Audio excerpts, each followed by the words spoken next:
श्री स्वामी समर्थ श्री स्वामी कार्यसिद्धी या चॅनलमध्ये तुमच्या सगळ्यांचं खूप मनापासून स्वागत।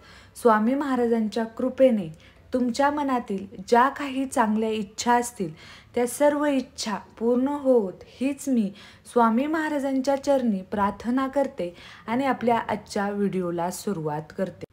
आपले ब्रह्मांड नायक आपले पालनहार असणारे श्री स्वामी समर्थ महाराज या श्री स्वामी समर्थ महाराजांचा आत्मा असलेला हा श्री स्वामी चरित्र सारामृत ग्रंथ हा जर तुम्ही रोज वाचत असताल किंवा तुम्ही याचं पारायण करत असताल, नित्यसेवेमध्ये रोज तुमच्या वाचनामध्ये हा जर ग्रंथ येत असेल तर याचा एकच नियम आहे। याचे असे काही फार नियम नाहीत, पण हा एक जर नियम तुम्ही पाळत नसताल तर तुम्ही कितीही पारायण वाचले किंवा कितीही तुम्ही नित्यसेवा केली तरी तुम्हाला त्या सेवेचं फळ मिळणार नाही।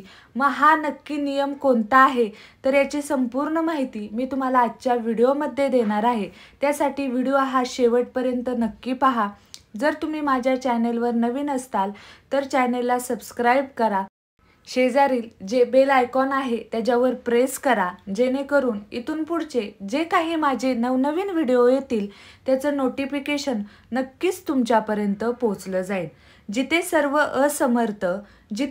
असमर्थ तिथे माझे श्री स्वामी समर्थ।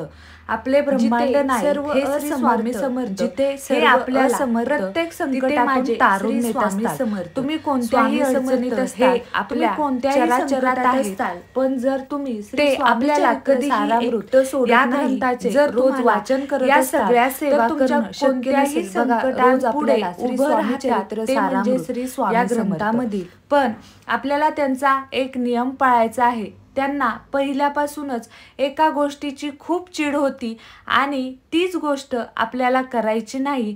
मग जेव्हा आपण नित्यसेवा करत असतो किंवा आपण 21 दिवसांचं पारायण करतो, आपण 11 दिवसांचं पारायण करत असतो, 7 दिवसांचं करतो, कोणी 3 दिवसांचं करतात, तर कोणी नित्यसेवेमध्ये बघा, नित्यसेवा म्हणजे काय, रोज श्री स्वामी चरित्र सारामृत या ग्रंथाचे 3 अध्याय वाचायचे, 11 माळी श्री स्वामी समर्थ महाराज या नामाच्या जपाच्या करायच्या आणि 1 वेळा तारक मंत्र बोलायचं। ही झाली नित्यसेवा। आता बघा, आपण जेव्हा पारायण करतो, संकल्प करतो, तर त्याचे भरपूर काही नियम असतात आणि हे नियम तुम्हाला पाळावेच लागतात। पण तुम्ही जर रोज वाचत असताल, पण बघा हा ग्रंथ आहे, हा श्री स्वामी चरित्र सारामृत हा स्वामी महाराजांचा आत्मा आहे। मग आपण हा आत्मा वाचत असताना आपण हा एक नियम पाळला तरच आपल्याला त्याचं फळ मिळणार आहे। आता तो नियम कोणता तर बघा, तो नियम म्हणजे आपल्याला मांसाहार करायचा नाही। ज्या दिवशी तुम्ही श्री स्वामी चरित्र सारामृत हा ग्रंथ वाचत असताल त्या दिवशी तुम्हाला अजिबात मांसाहार करायचा नाही। पण काही घरांमध्ये असं असतं की चला ठीक आहे, मी तर मांसाहार करणार नाही, पण आमच्या घरामधले ऐकत नाहीत, त्यांना तर म्हणजे करून द्यावंच लागतं।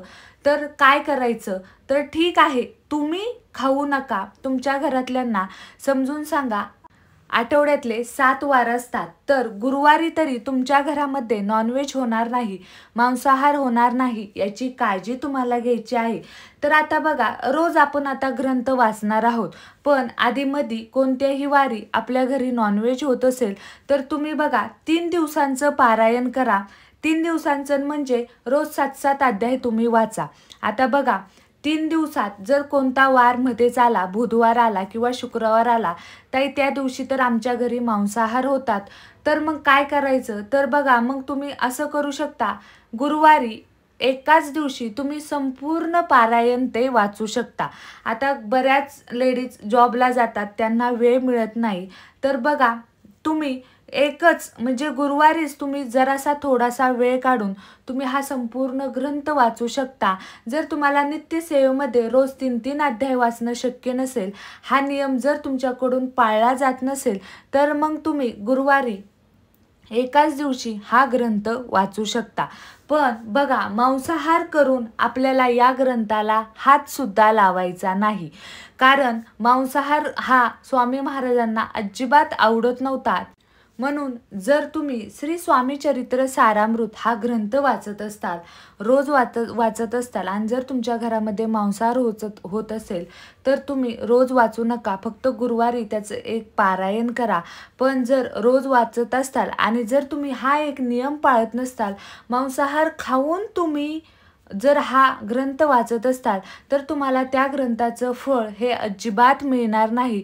त्यामुळे या गोष्टीची एक काळजी तुम्हाला घ्यायची आहे. तुम्ही दर गुरुवारी एक पारायण करू शकता. तुम्ही मठात केंद्रात जाऊन तुम्हाला जमत असेल, तुमच्या जवळपास असेल तर तुम्ही तिथे जाऊन हे पारायण करू शकता. किंवा तुम्ही तुमच्या देवघरासमोर बसून फक्त देवघरामध्ये तुमच्या देवघरामध्ये स्वामी महाराजांचा एक तरी छोटासा का होईना फोटो असावा किंवा मूर्ती असावी, त्याच्यासमोर बसून तुम्हाला हे पारायण करायचं आहे. 11 माळी जप करायचा आहे. गुरुवारी तुम्हाला शक्य असेल तर 11 वेळा सुद्धा तारक मंत्र बोला. ही सेवा एकदा करून बघा. तुम्ही जे काही सेवा करणार आहात त्या सेवेचं फळ स्वामी महाराज नक्कीच तुम्हाला देणार आहेत. फक्त हा एक नियम जर तुम्ही पाळत असताल तर जी काही तुम्ही सेवा करणार आहात, नित्यसेवा असू द्या, पारायण असू द्या, कोणतीही सेवा असू द्या, त्या सेवेचं फळ हे तुम्हाला नक्की मिळणार आहे. तर तुम्हाला आजचा हा माझा व्हिडिओ कसा वाटला मला कमेंट करून नक्की सांगा. जर तुम्हाला हा व्हिडिओ आवडला असेल तर लाईक शेअर करायला विसरू नका, सबस्क्राईब करायला विसरू नका. भेटूया नवीन अशा एका व्हिडिओसोबत. तोपर्यंत श्री स्वामी समर्थ. अवधूत चिंतन. श्री गुरुदेव दत्त.